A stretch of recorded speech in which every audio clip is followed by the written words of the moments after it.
Good evening, everyone. This is Patricia again, and tonight we are going to be looking at the overview of security operations, roles and responsibilities. We'll look at the roles of the red team versus the blue team. What role and responsibility each of this team, including the purple team as well. We're going to delve into some specific scenarios and examples as well. So please sit tight and let's go on. So just a bit of a recap, what security operations within the cybersecurity domain does. So the security operations, they are the ongoing processes and procedures to protect an organization's information systems and data from cyber threats.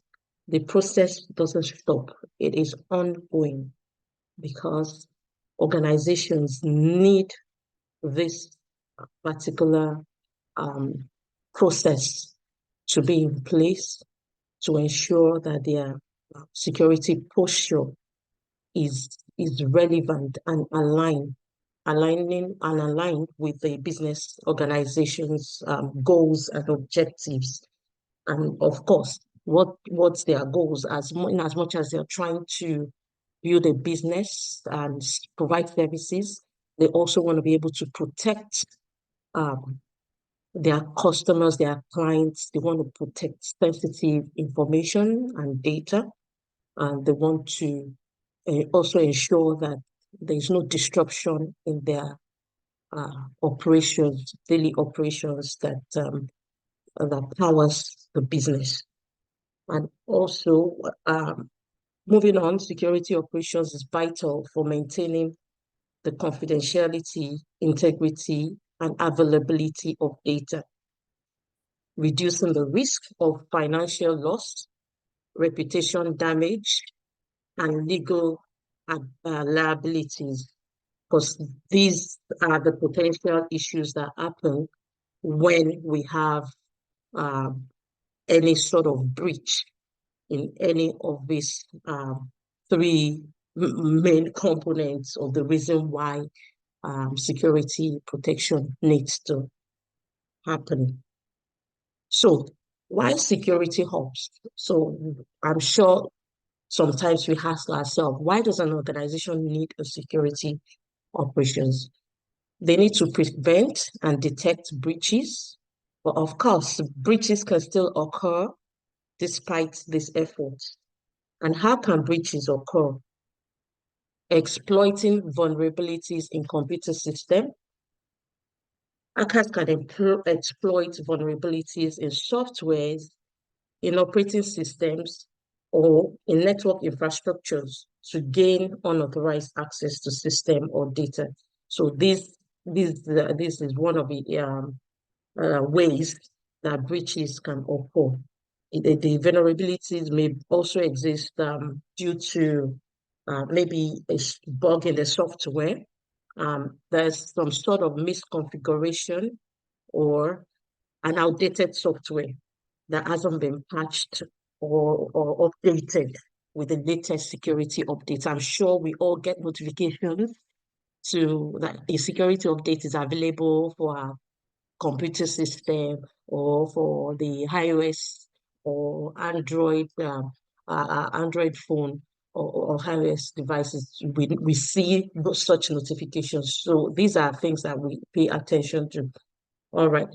And it can also be through phishing and social engineering. So attackers can use phishing emails, text messages, phone calls. As long as you use the internet, you make phone calls, you send text messages, you use anything that communicates. They can use any sort of means, emails, text messages, or phone calls to trick us into revealing sensitive information. And what kind of information do we reveal? You can your username, your passwords, even sometimes financial data, and all these are social engineering tactics. You know that all these are social engineering tactics. Uh, the how a breach can occur. Sometimes you trust someone and you just share your password with them. Okay, husband and wife sharing passwords. All right, these things happen. Okay, so um, once your password is not known only to you, you get it. Then there's a leak somewhere. There's a vulnerability somewhere. And what are the consequences? And there are many more ways that breaches can occur. There's one, denial of service. I remember that very well. I'm sure we've heard about that before. If we haven't, you can read a bit more about it. This is one of the attacks that the bad actors use. To they kind of use it to disrupt the availability of services or resources, like making your application inaccessible. Why? Because they just introduce some sort of traffic. They flood the traffic with different requests, and they render the system unavailable for legitimate users. So that's how I can explain it. So when we look at the consequences of a breach, financial loss, yeah, uh, you lose money or you pay a fine because a breach has occurred in your organization and the regulatory body fines you. Reputational damage, that is that's another big one. And your the trust the trust in your company is breached as well. So your customers don't no longer find your reputation attractive anymore. Then there's a consequence of a compromise of personal or organizational data. So moving on, I've talked about the security breach. So what is a security breach and how can it occur? It is an incident. It is an incident in which an unauthorized individual or entity, anything that represents an entity. So a security breach refers to an incident in which an unauthorized individual or entity gains access to confidential or sensitive information without permission. If you're not permitted, you're not authorized. Okay? So an example, data breach, phishing attack, whaling attack, malware, infection, uh, insider threats. We mentioned all of these examples in previous trainings. And there's an example I would like to talk about tonight, and an incident that happened years ago, and that happened with a, a company, Equifax. I don't think they still use that name anymore. I think they've rebranded. So in 2017, one of the largest credit reporting agencies globally, if you've ever had to check your credit report at one time or the other, as at this year or before then, so Equifax had a massive data breach that compromised the personal information of over 147 million individuals. And this breach was caused by vulnerability in their system, on their software. So what happened was that the cyber criminals, okay, they gained unauthorized access to sensitive data. And this sensitive data that they gained access to is like a, a treasure, a treasure trove of personal identifiable information, PII. I don't know if you've heard about that before. Uh, so within the sensitive information data category, it's a it was really it was such an unfortunate event because people's names, their social security numbers, in the if you for those in the US, is like your NI, your details, people's date of birth, their addresses, and I think it's also any kind of sensitive data they had. The cyber criminals gained unauthorized access to this data. So what that did was that it put millions of individuals were at risk of identity theft and other sort of fraudulent activities. You can imagine if someone gets access to any sensitive information like this that belongs to you, and they use it to perpetrate um, theft or some fraudulent activity. The impact on you personally is not just about, it would not end at money or financial loss, even the way you would be mentally drained because you're trying to report to your employer, report to you have a mortgage, you're trying to do all sorts, and by the time you are trying to fix one with some explanation, something else is coming up. So I pray none of us experience such, but it can be mentally draining. This was a major risk that happened. And guess what? It had consequences, okay? Um, it had consequences to uh, to to the incident had consequences to the organization, to Equifax. So the financial impact, all right. So it was the financial impact was massive because the Equifax breach was significant. They faced financial losses, including the costs that were associated with investigating the breach, because it will cost them money to investigate the breach. It cost them money to notify the affected individuals because the investigation had to be really, really deep. And also the cost to providing credit monitoring services at the same time when that had happened in their company. And also they would have to analyze the incident and also ensure that they enhance their security measures. So the cost is massive for them because they really need to implement that. Because why?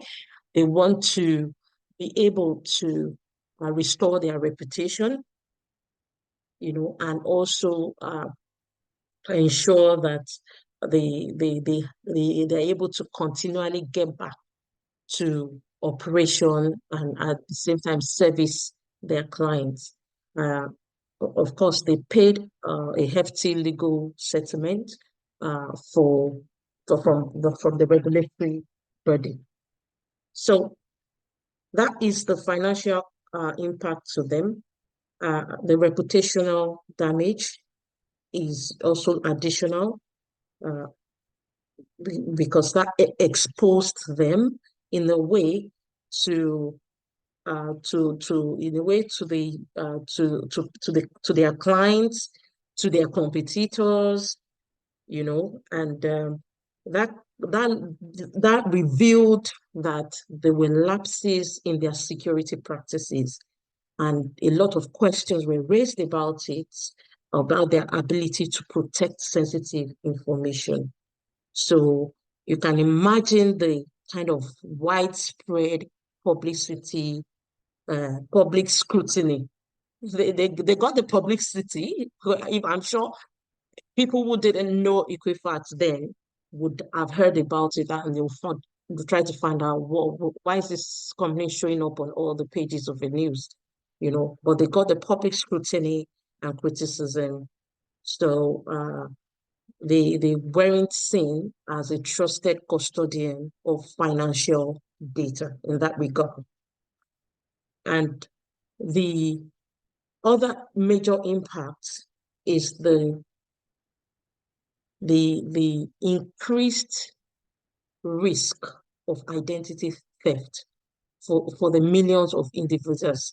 Because we are not talking about 50 people, we are talking about 147, over 147 million individuals.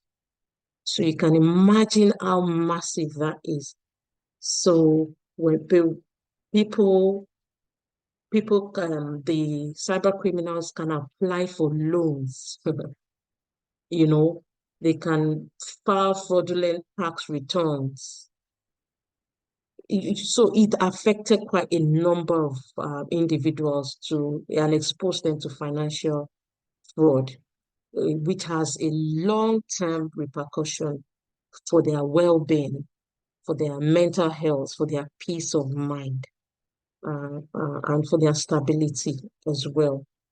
So this kind of incident, I'm sure it served as a reminder to all the organizations the impact of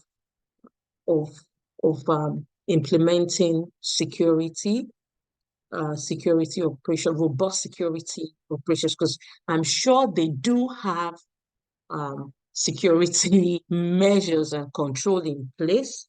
However, how robust was it is the question. So that is one incident that I said I was going to share tonight. And what is the role of the organization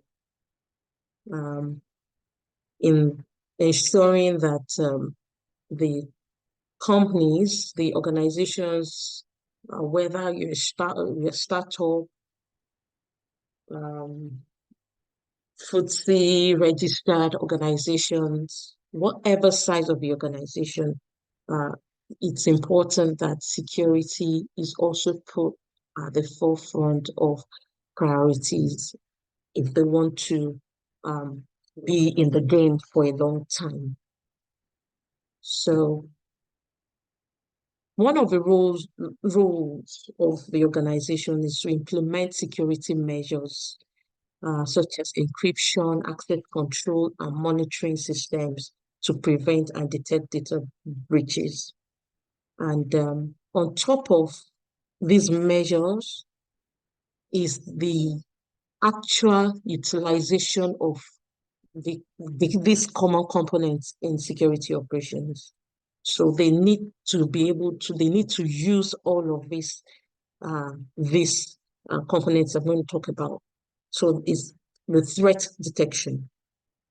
This is crucial because it allows organizations to identify potential security incidents and malicious activities before they can cause any harm. Okay?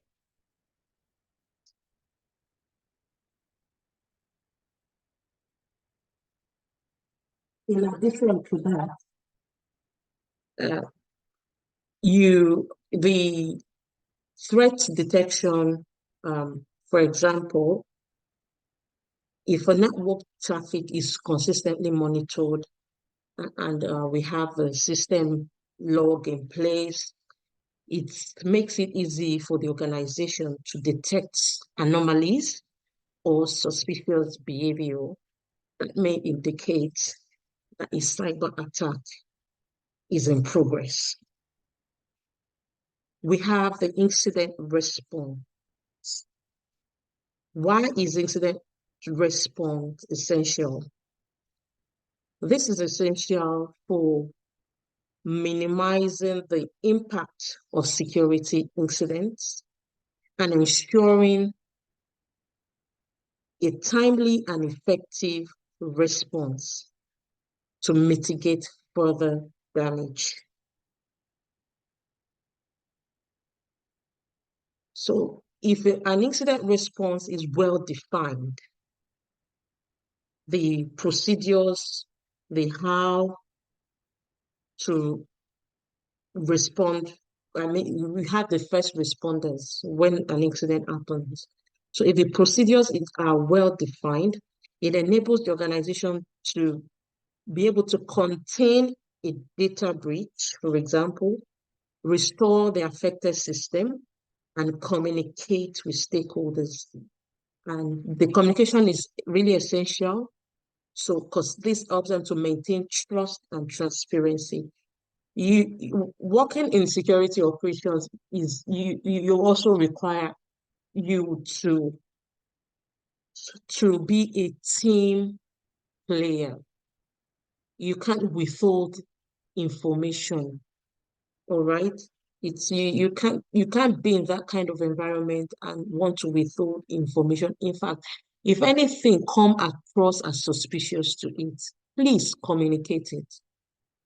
Communicate it because the people's level of experiences are different, and in communicating it, you also learn as well, and you're able to think it out. How do you're able to think it out or think it in, however we want to describe this. So we have the vulnerability management.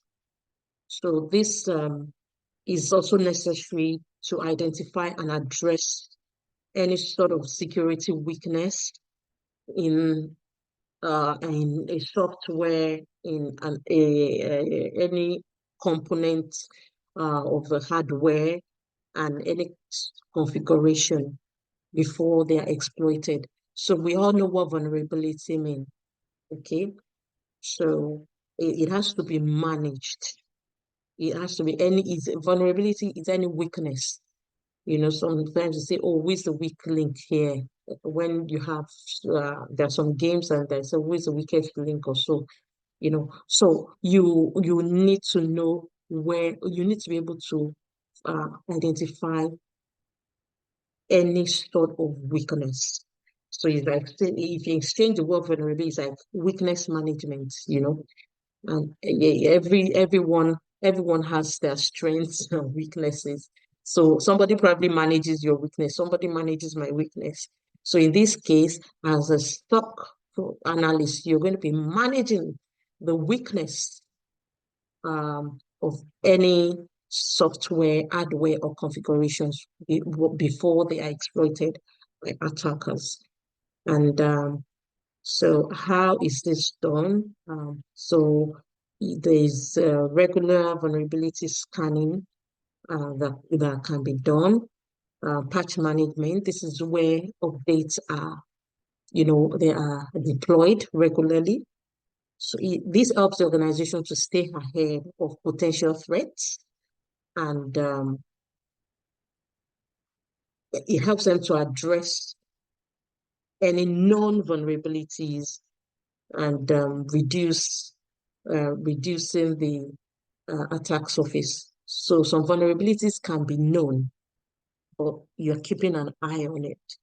Why? Because it can turn into a breach. An attack can happen because of that known vulnerability. And sometimes of vulnerability and are not even known. You've not even experienced them. You've not seen them at all. But if they are known, you start from the known to the unknown. All right. So, we have security monitoring. This is essential because the security monitoring enables organizations to detect and respond to security events and threats in real time. So hence, it reduces the time it takes to identify and mitigate risk. So imagine you continuously monitoring. There's a process of monitoring the network traffic in place, and you have access to the system log. You can um, you have access to user activities,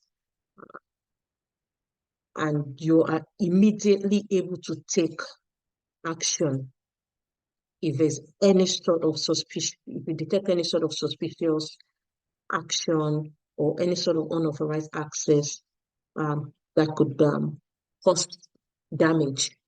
You're able to do that um, immediately.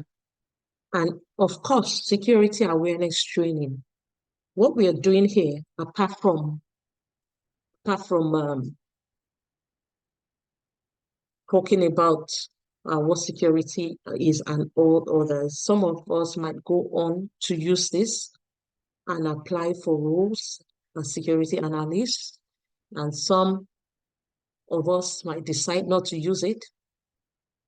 However, there's some sort of awareness that is being created right now in this room, and the same thing happens for people who are not in the security team in organizations. So you are in another business team, and you're probably at the front office in a banking of a bank, and maybe you're the cashier or the teller there.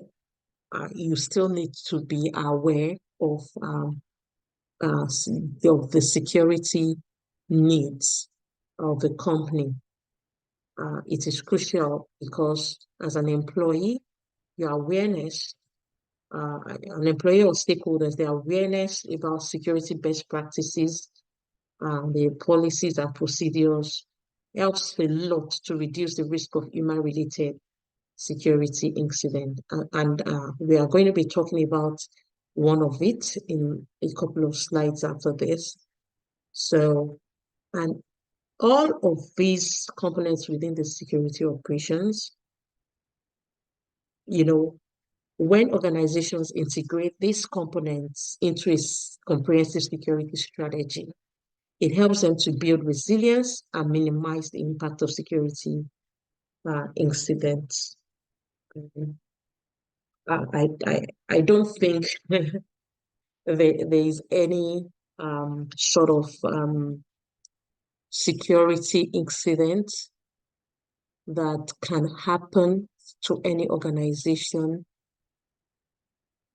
where they have not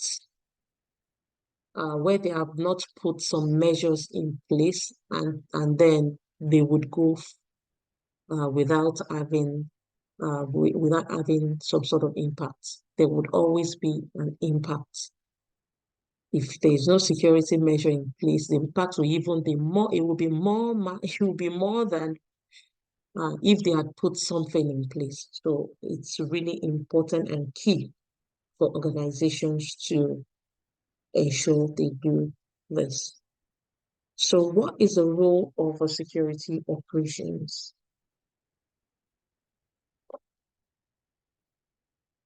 So their role is to monitor, detect, investigate, and respond to security threats and incidents across the entire technology infrastructure.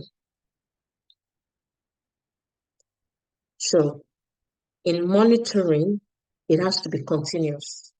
They monitor the organization's network systems and applications. There is security analysts to be able to identify security incidents by analyzing logs, alerts, and any other indicators of compromise. So this helps them to promptly detect any unauthorized access, any sort of malicious activity. In investigation,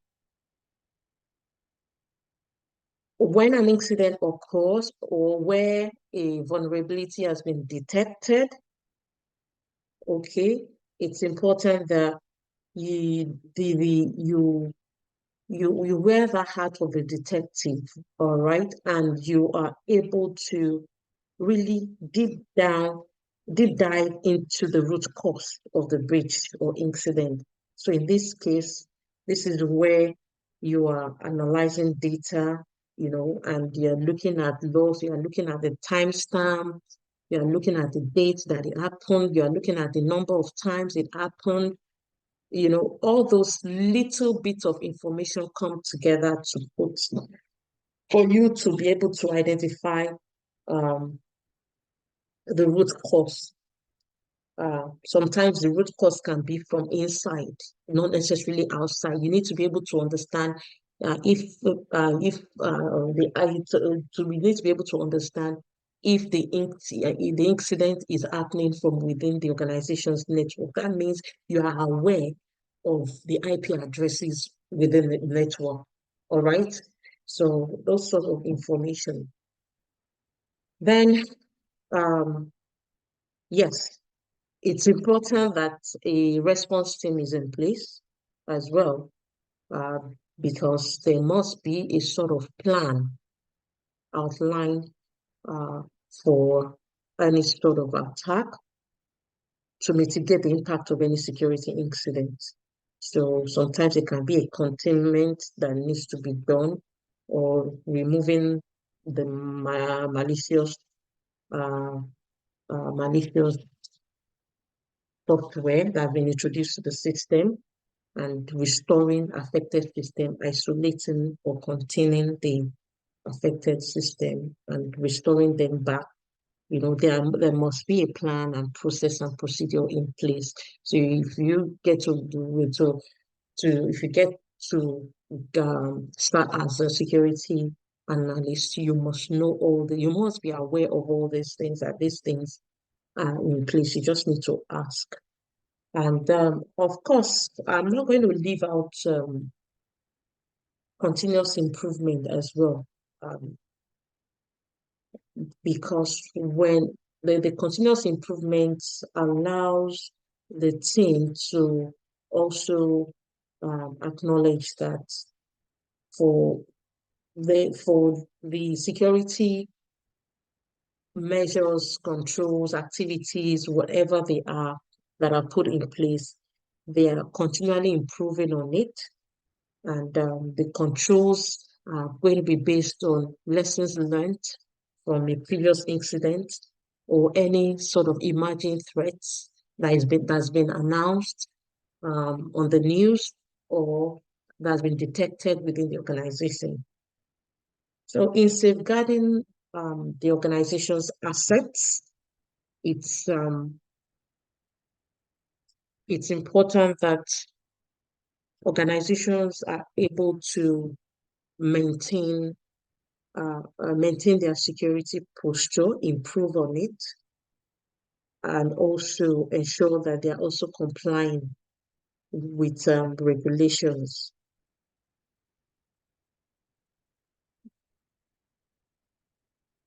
So tonight, I want us to look into this scenario, and this is a simple one.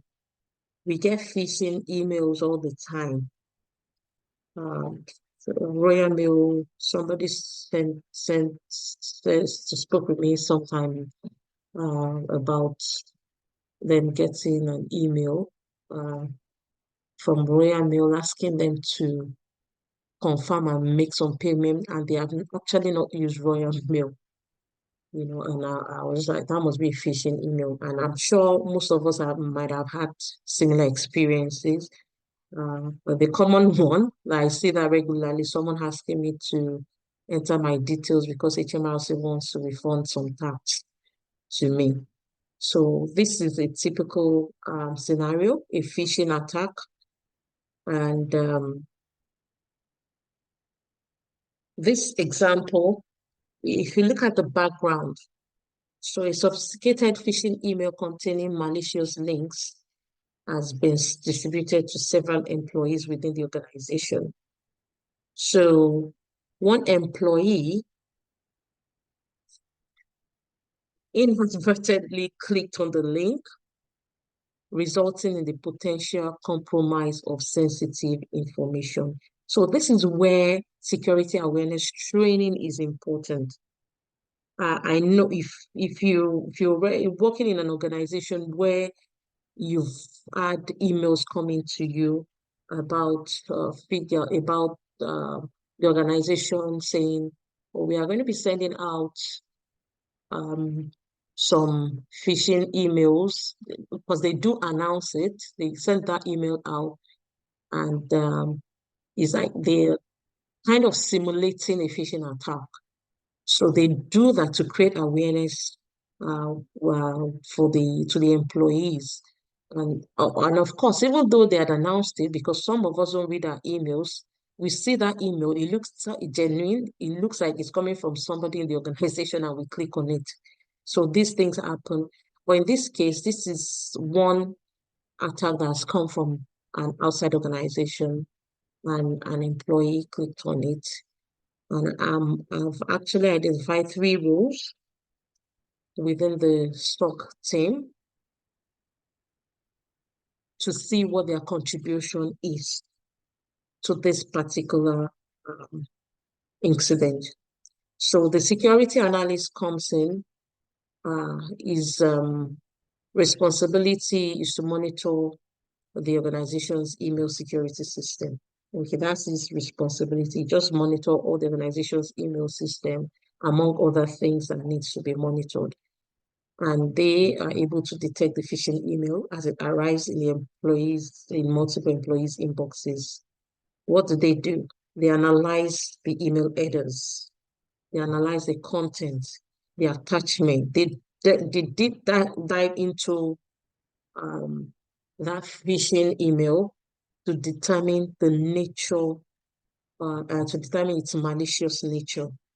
All right, because for them to be able to escalate or report or email someone, they need to get, there's some details they just need to get right. And that these are what has been mentioned here. So they get those emails right. And if possible, um, you attach screenshots of whatever pattern they've noticed. Because sometimes you trying to explain the pattern in words may not make sense. So attach screenshots of whatever pattern you've noticed, and send out an email. Okay. So the security analyst sends an email to the incident responder, and the incident responder receives an alert from the security analyst about the phishing email. So the incident responders are like the first responders. They spring to action immediately. So what do? Their role is to assess the severity of the incident and also initiate the incident response process. Like I said earlier, there must be a process in place. So these roles can be done, depending on the organization. Say to put is sort of standard. So their task, depending on the organization and the level of experience of the security analyst, because you might be employed as a security analyst and you can do both together. So there's a possibility of that depending on your level of experience. So the incident responder, he assesses the severity and initiate the response process. And what they do first is, okay, can this be contained? Yes. If yes, they contain the threats. They isolated the affected employee's device from the network, because it's that one employee that clicked, and there's a need to do that immediately so that it doesn't spread. They do that immediately from the network to prevent it from spreading the malware. That's just a simple explanation. And we have the security engineer. So while the incident responders are containing the immediate threat, the security engineers, they are brought in to investigate the technical aspects of the phishing attack. So the phishing attack looks just is an email, yeah, but behind that, there are some technical things that are going on. Because yeah, how did that email get into the company's network? Things like that. They analyze the link and all the because it's some sort of request endpoint talking to each other has happened between the organization and the source of the phishing email. So they analyze the link and the associated payloads to understand how the attack bypassed existing security controls. So controls would have been put in place to filter any sort of access to the organization's resources that has got some attributes of a phishing um, link or phishing email.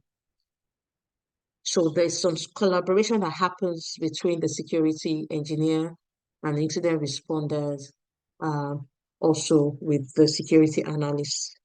So everyone is on the same page. They know what the other person is doing. They know everyone is doing their job. So there will be questions going forth and back to identify vulnerabilities in the organization's email security infrastructure. Okay. So I managed to get us a potential email sample where we have the security analyst from his first response sent out an email, and all of this as well. They are the soft skill part of the role, and it's important that you know who you are sending the email to. If you are new in the organization, all these emails, you need to be able to identify who deals with what. It will be foolhardiness of anyone to get into an organization where they're dealing with security and an incident happens, you want to report it, you don't know where to send the email to. So these are part of the things that, like, from your first day, there's nothing wrong because you've not worked in that organization before. You ask, So sometimes it might be an email group. So the first person that picks it up will pick it up and let every other person know. And when he's doing the response, it copies everyone in the group. Then we have the security engineer, we have the security analyst. So you can see that he's sending an email to incident responder and he's copied the security engineer because he knows that the security engineer is going to pick more. You would also have access to that. And look at the email. I hope this email finds you well. I want to bring to your attention a potential phishing email that our system flagged earlier. All right, today the email appears to be a phishing attempt targeting our employees, impersonating a well-known financial institution. So people who send phishing email, they impersonate other reputable organizations.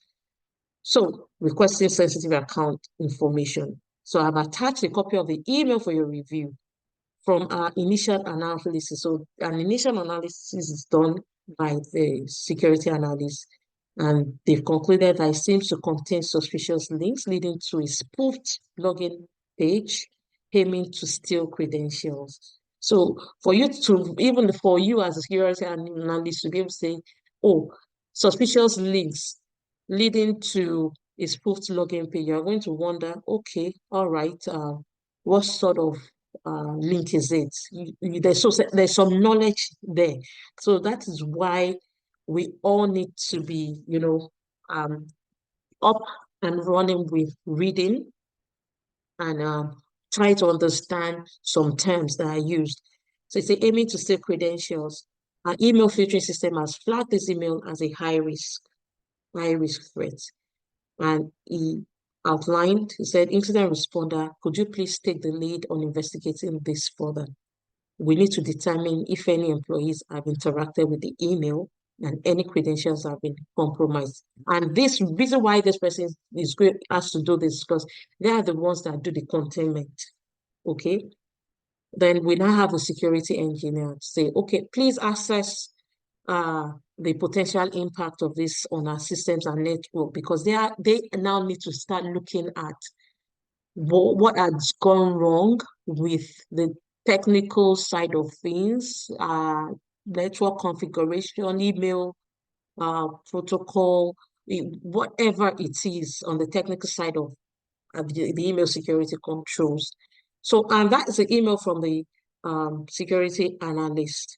So it shows some knowledge, it shows some investigation has been done, and the incident responder, he responds. So communication has to be ongoing, whatever you're doing, it has to be ongoing. I'm sure there are some days that there might not be any sort of incident, but those are like the happy days, okay? So when an incident happens, count it all joy because it has to be experience that you get, you know. So um, the incident responder picks it up and does what it needs to do and send an email and is updating the security engineer and updating the security analyst at the same time.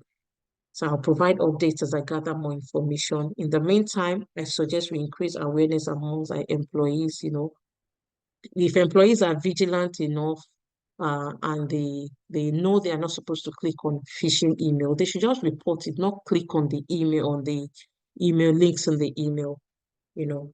So and that is the security engineer responding, saying, I've started reviewing email security controls and configurations to identify any gaps or adjustments that need to be made. So all these examples and scenarios, um, it's really bringing to life here for it as I'm teaching this.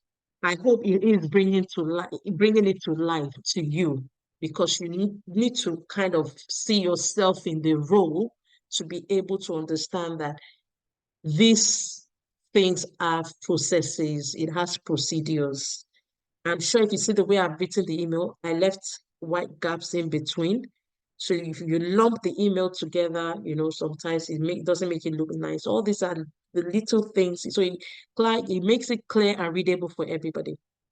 It says, I also conduct a thorough analysis of our systems and networks to assess the potential impact and ensure that our defenses are strengthened against such attacks. I'll provide updates as I progress with my investigation. If you notice one thing, every one of them concluded with, I'll provide updates as I progress with my investigation for everyone in security or an investigation keeps going on. An investigation keep going on because um there is always something that needs to be looked at every stage.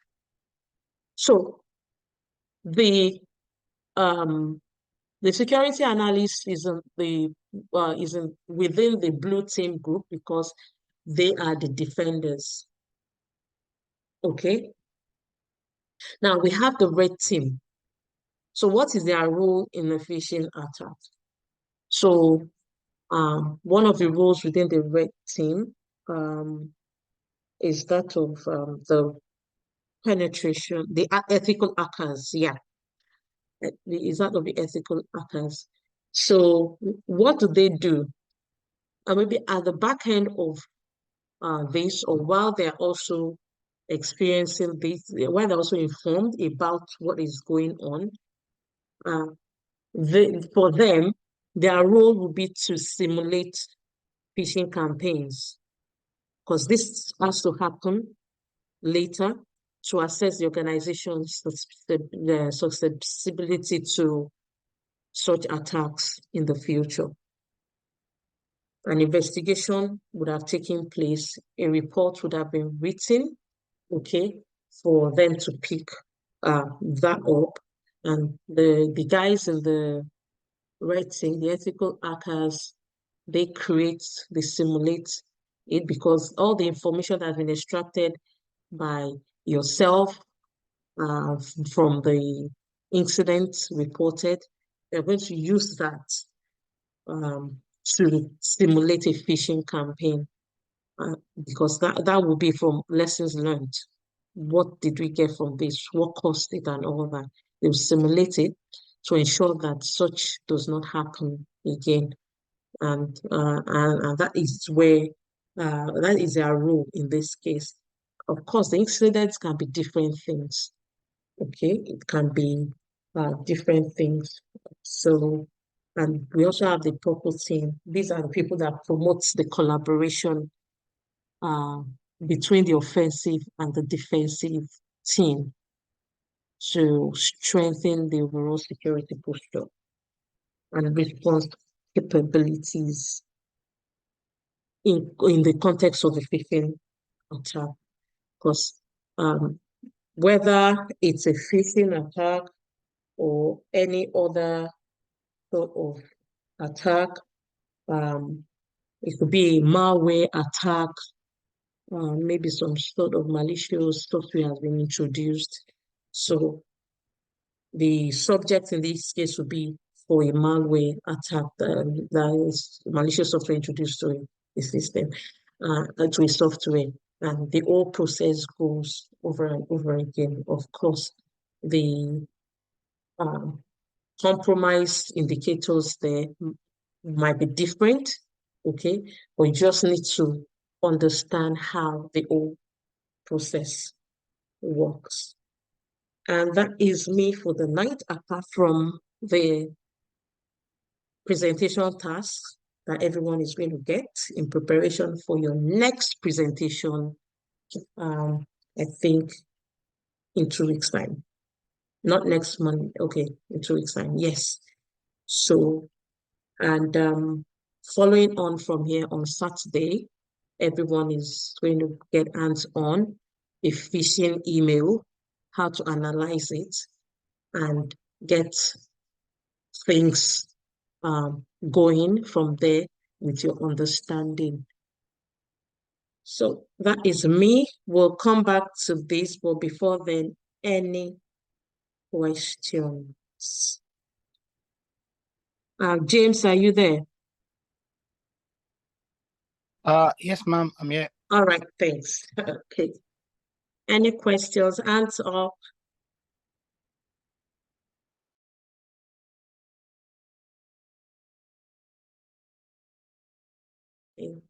Nobody is asking questions. Does that mean I'm a good teacher or I have good students or everybody just understands? No comments. Okay, Rita? Hi, Pat. Yeah, this is just about the presentation. When you say in 2 weeks' time, do you mean on the 19th of this month? So Yes, you're right, because you had one on Monday the 5th, so it will be on the 19th. Yeah. Okay, all right. Thank you.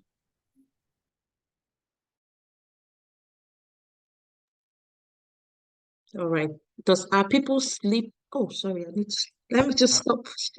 Let me stop the recording.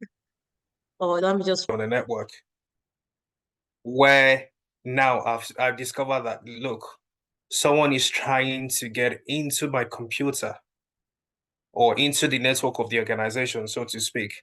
What I'm going to do is, first off, I contain it. After containing it and analyze it, and then I will check how severe that thing is. If I discover that, look, this is a big issue, I need to get in touch with an engineer.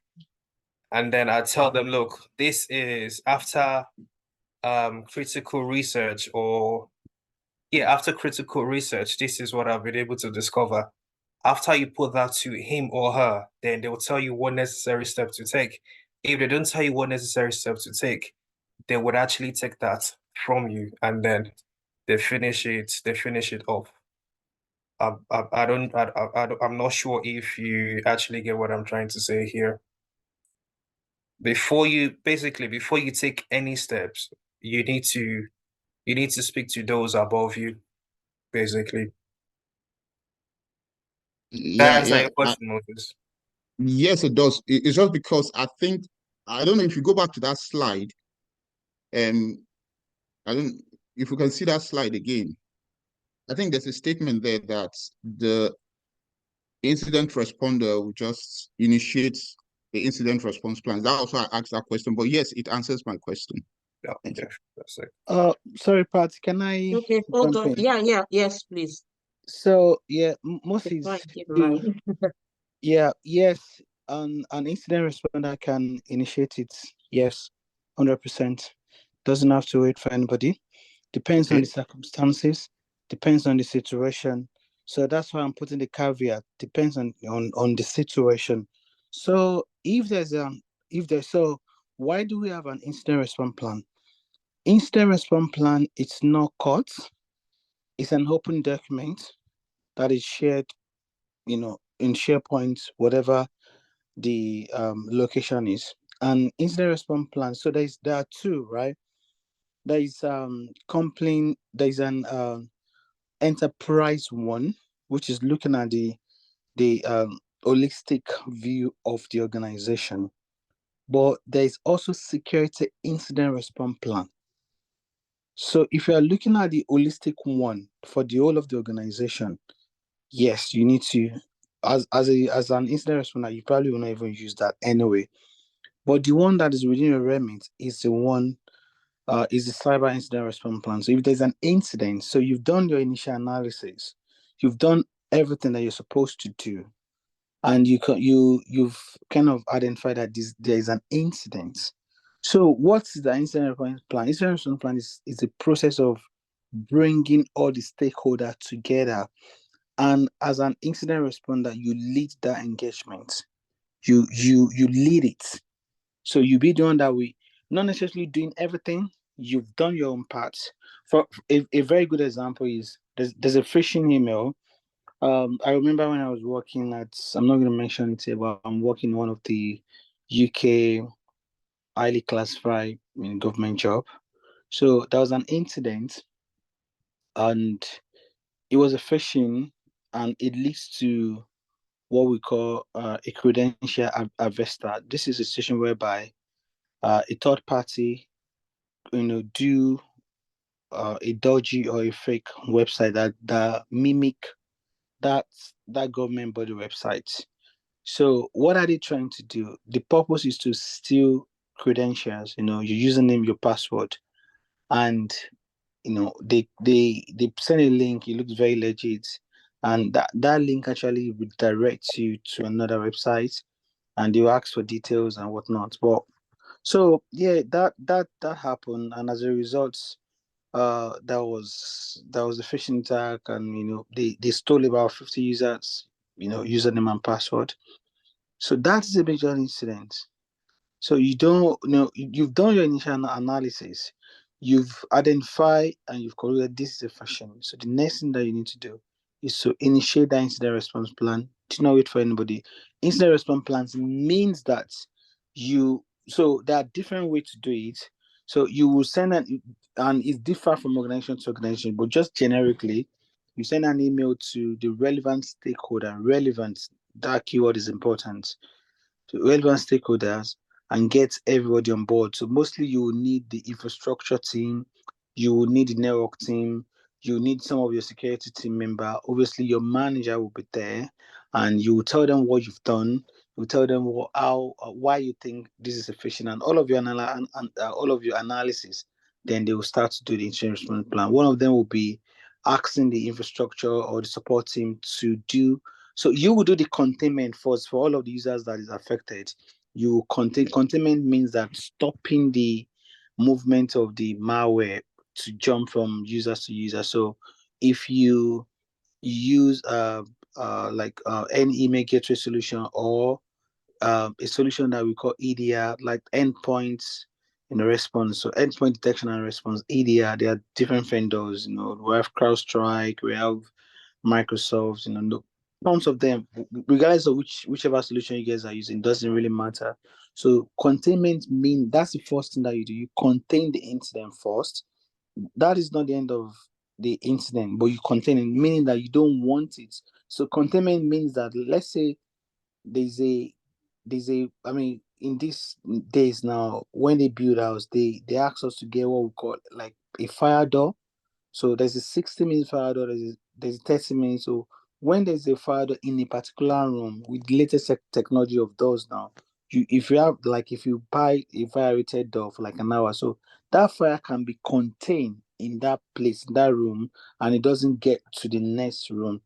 So that in security we call it lateral movement. So basically moving from one host to the other. For the guys that I mean for the guys that were around on last Saturday, we did some packet tracer. We did pinging from one host to the other. So what we were actually doing was to move from a particular PC to another. That is what we call lateral movement, because you are moving from one host or from one up to the other. So you contain that phase. When you've done of that, then you bring in the rest of the team members. So then some people will be looking at the logs. Some people will be looking at some team, which is a desktop support team. You can ask them to just help you to reset the password. You can look at like the audit log just to see some logs. So there are tons of things that would happen. But just to go back to your question, you as an incident responder, not to go too much in details, you as an incident responder, yes, you can initiate it without asking for permission from anybody. Does that make sense? Yes, it does. Thank you. All right. Yeah. Thank you, James. Thank you, Babajide. And I also wanted to talk a bit about the first question. James, you can, or any of the mentors can give their input. So, from my experience, I believe that every of this role involves risk assessment, because it takes the security analyst himself to assess the actual incident that he has identified for him to know what to do. So in the place of identifying the information of when did this happen, and all that, at the same time, because you're also looking at it from the place of risk. In fact, if you are not a risk-aware person, you shouldn't be working in this kind of environment, because you need to be in that place where you are also uh, thinking on your feet, assessing any impact that would likely lead to um, uh, any sort of loss or damage or whatever. So risk assessment is also part of it. It's not, I know sometimes you find in some organizations you have the risk team. They are just basically looking at these incidents and the risk and all that and analyzing that, because they at the end of the day, so they also provide their own reports, especially if they are having such incidents happening all the time. They'll be able to provide reports to say to the management uh, that this is a reoccurring pattern. And then what that means is that somebody probably is not doing their job well, because on the technical side of things, if some controls have not been enhanced or they are not robust enough to prevent this from happening continuously, then there's an issue. So this is where the risk assessment takes place. So it's also part of the components within the security operations. Or sometimes you have, I think that sometimes you have a role where some of the roles that call them risk assessor.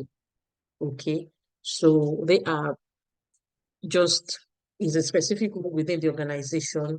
And in this case, they are conducting risk assessments, analyzing findings, and recommending whatever it is, providing recommendations for to organizations to mitigate or any identified risk. Or within the SecOps as well, risk assessment takes place. I hope I've been able to, as I don't know if any mentor or James want to add to that. Yeah, I think you've you were spot on. Just in addition to that, so everything that happens in cybersecurity is risk assessment, basically everything. So risk assessment either at the very, very top, So, and a very good example is, let's say, so all the controls that we have, DLP, SIM, IDS, IPS, EDR, whatever controls that, because these are core controls. I think so. We will be using the right terminology. So, and hopefully, if anyone, maybe part myself, Babajide or any of the mentors speaks any terminology that is not clear, please put it in the chat so that we can try and explain it. But these terminologies are going to be coming often, so it'll be good to start to get familiar with those terminologies. So, so those controls are actually in place because a risk assessment has been done. So a good example is, before there was a solution called data loss prevention. So they call it DLP. Before it came, people within the organization, they will just email, sensitive data, some sensitive data, they'll email it to their own self. You can send it to your private email, and there's no control to stop that. But when, people that are clever, they thought, okay, this is a risk. And so they were like, okay, how can we mitigate? So that's another terminology. Mitigate means how can we stop it? So we have to talk in terms of security. So we use, mitigation, not stopping it. It's the same thing, but just that our terminology in security will say mitigation. So how can we mitigate it? So then they thought about building a control called data loss prevention. So meaning that to stop data from leaving the organization, to somewhere else that they don't want to. Of course, there are a lot of technical things that goes into, how the DLP is set up, the policies, the rules, and whatnot. But just at very high level, everything that happens is risk assessment. And as a security analyst, incident responder, different organizations call these things different things, but it all mean the same thing. Yes. So you everything that you do is risk assessment. I hope that's clarifies things, Moses. Yes, it does. It does. It's just the terms. But thank you anyway. Thank you. Okay. All right. In the absence of any other question, can Hello. Sorry. I I share? raised my Okay. I raised my hand up, Tosin. Oh, all right. Thank you, Oh, Pascal. Thank you for okay. the lesson. Sorry, I just want to ask a quick one about phishing. And I think I can remember where I worked formerly. If anybody maybe mistakenly or knowingly click a phishing this in, most times I think the IT team will just tell you maybe change your password. And I don't know, maybe that one contains it. I don't know, mitigate it. So I just wanted to ask whether change of password immediately, does it contains maybe the attack, the threat on the maybe organization network like that? Maybe as many people that have clicked on it, maybe most of them, they will tell you to change your password immediately just to maybe, I don't know, maybe to stop maybe the attack on the network or the system of the organization. So I don't know whether that solves it. That's my question.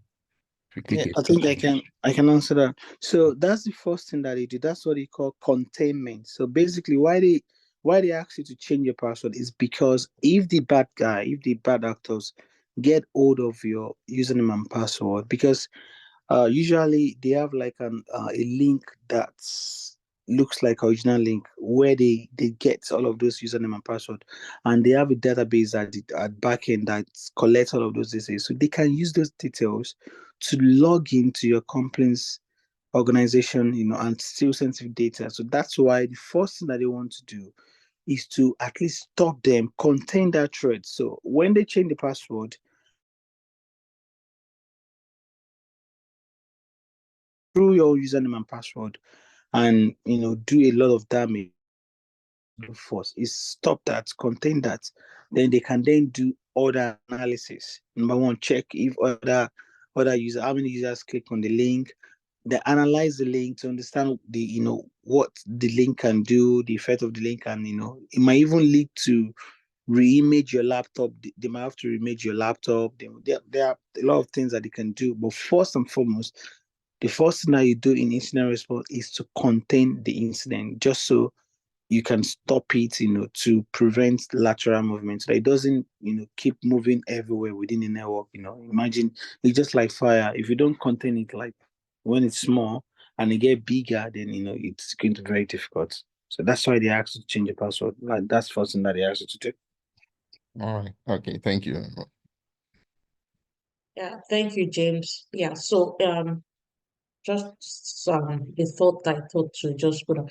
So in addition to that, even if the bad actor has been able to maybe from the time you clicked on the phishing email to the time you change your password, your changing your password would actually happen after he has even collected your your details.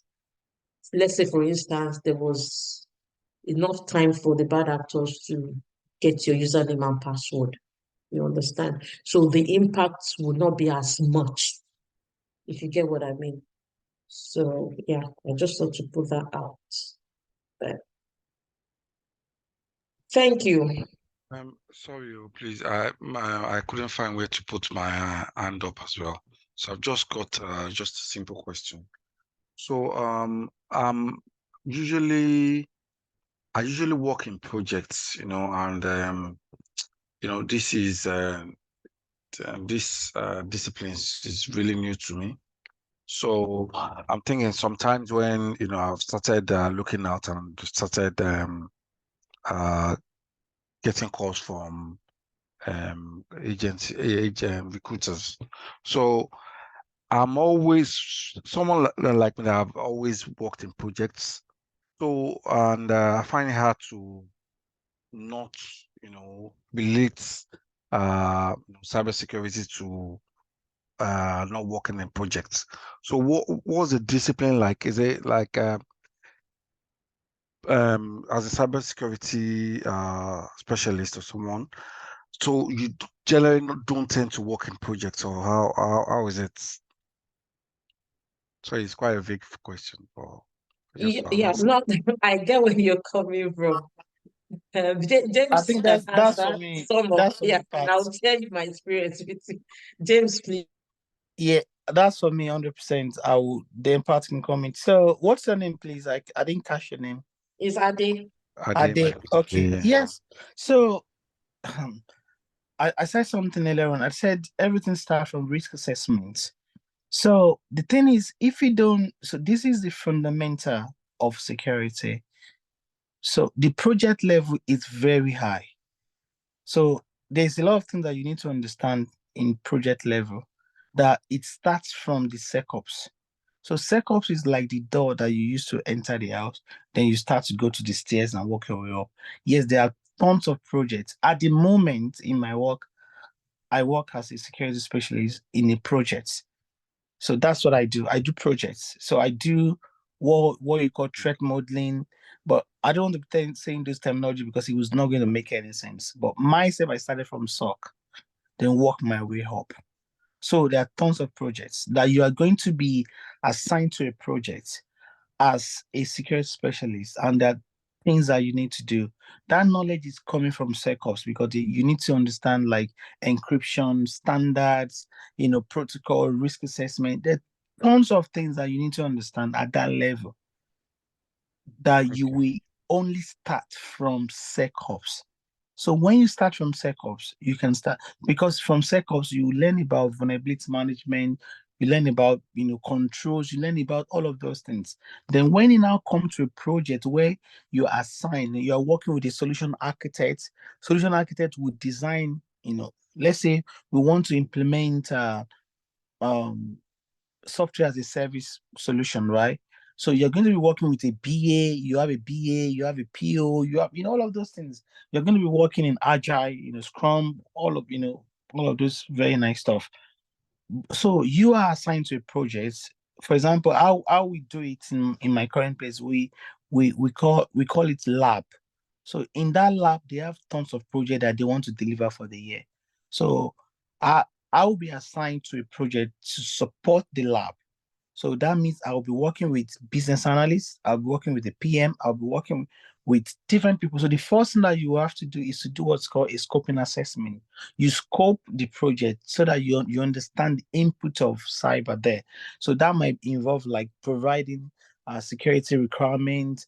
You are doing like scoping assessment, secure by design. It's tons of things that you just cannot just get there. Unfortunately, you have to start from somewhere. So SecOps is a very good way to start, then walk up, walk your way up, basically. But yet, to answer your question, there are tons of projects in cyber, but not at this level. Okay, thank you. Yeah, thank you, James. I just wanted to add in addition to that, from my experience, um, uh, while working within some specific projects, software application assurance projects, I've had loads of opportunities to work closely with the security team. Maybe because of the nature of how dynamic my CV is, because I I I have those elements from the scratch on my CV. So I end up getting some sort of exposure to the non-functional um, testing side of things within security. And as much as possible, I paid some attention to it. So I think with the project side of things, if like Tade said, if you've been working on projects and you've worked across organizations, you just need to be able to find where everything meets, so where they have met during the course of the project. So, because that will also, together with this knowledge now, you can now bring them together on your profile, and it will start to, make a lot more sense. But ultimately, the foundation is um, this be the security analyst role, because you get exposed to a lot of technical things and fundamental things, that terms and processes that you need to know to be able to just do that within the project setting. Thanks. Thank you very much. Yeah. Any more? Okay, thank you. And I think that is us for the night. I'm just going to share the screen again for the task for Monday. I don't know, for those who were not available last Monday, please, I would encourage everyone, do your task individually. I'm going to send this to your Scrum Masters. They need to put it on the board. So they need to put this on the board as like user stories for every cybersecurity person in the team, so that they are able to trace who has done what and who is left behind, who needs support or whatever. So please take note of this. And from Saturday's phishing, so on Saturday, James is going to be taking the workshop. He's going to be leading the workshop on how to analyze phishing emails, and you're going to be exposed to tools. However, at the end of that, you're going to be getting a specific task to do yourself, and that is what is the expectation in the next presentation. In addition to this, the task will be what you have done, not what James or Pat or any of the mentors have taught you. So it'll be what you have done by yourself. This is a hands-on, do it yourself, make the mistakes, get the correction to your perfect platform. So that is me for the night, everyone. Have a good evening. Thank you. Thank you. Cheers, everyone. Thank you. Bye. Cheers, everyone. Bye. Yeah, please add questions, put questions in the group so that we can all share from the responses that you are getting. And I'm encourage everyone, if you have questions, please type your questions in the group so that whoever responds, we can always glean from the knowledge. Everyone here we keep learning every day. Thank you, everyone. Bye.